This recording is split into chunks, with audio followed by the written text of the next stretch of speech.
because the only way that they're used to experiencing money is in a place where they oftentimes have to do things they don't even like doing. They have to force themselves to do things they don't want to do just to get the means to live. It's because the closest thing to that we have is a prostitute.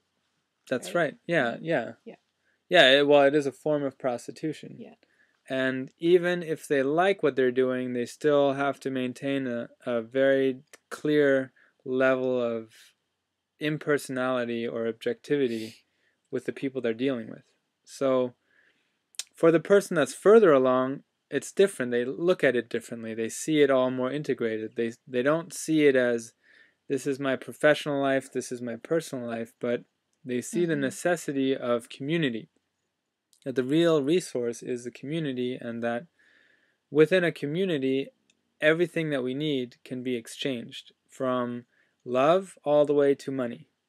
So, and that it's neither of those have to be about objectifying or diminishing a person. It's or coercing a person or taking something away, but that it's all under the umbrella of caring and loving behavior.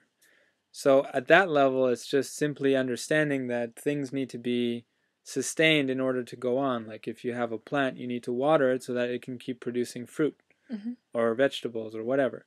So then you just see the act of giving money to something as a way of keeping it alive, as a way of keeping it going, so that it can continue to do what it's doing. And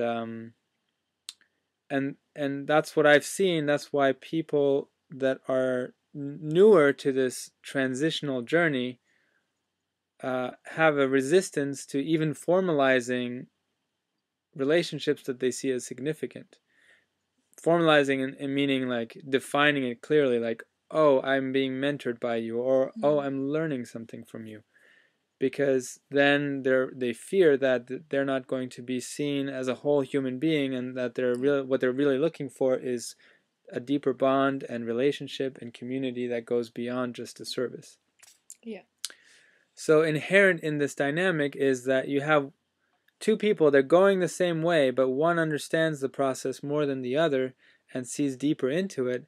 And so the person that has less experience is going to be inherently resistant and rebellious, because they're not going to understand the deeper meanings. They're not there yet. So it's the person that's further along, it's their job to work with that person's resistance and find a way to dance with it and move them out of the places where they're stuck or where they don't quite understand, into further understanding and further competency and capacity.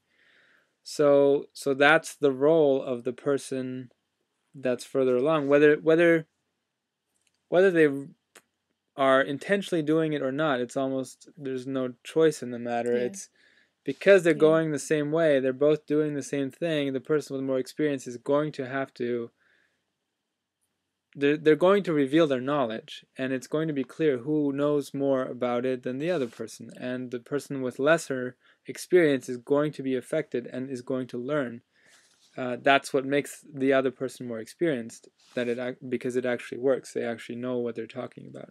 And that's because of the nature of the direction they're going to. Yeah. So those things will be made very clear in the exchange. So so that's why, so you have these two different worlds. One, you have the world that we've had, and you have all these people trying to get out of it, and you have this other world that is still forming, that is ambiguous, and sort of the place where people are trying to get to. And in this world, there's a lot of substance, but there is really no money. There's no material support. And in the other world, there's a lot of material support, but there's no substance.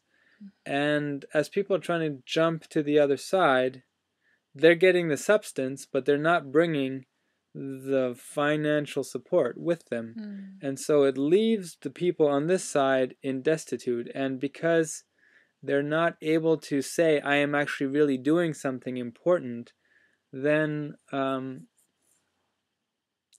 they're never able to demonstrate that they're actually doing something meaningful, and it looks like they're just wasting time. On the other hand, for the experience of the experience of the person that's trying to make the transition, that is less experienced, they're asking themselves, well, what is my worth in this? Why am I want to be treated like I'm valuable, like I have something to offer beyond just money. And Right. so if they can understand that what's really happening here is that so many of us are looking at the world and feeling extremely dissatisfied with how it is. Not just dissatisfied, but just flat out disgusted and offended, and we want it to be different, and we want to do something about it. And then as soon as we know that, we don't quite know what to do, and as we start to take steps, then the journey begins and we learn through experience. So it's in everybody's benefit that is trying to make that transition, for more and more people to make the transition. So for the person that's more experienced, the value of this other person that is also going the same way but less experienced is that it's just one more person who is making the change. It's benefiting everybody, because with every person that changes, we get closer and closer to the tipping point.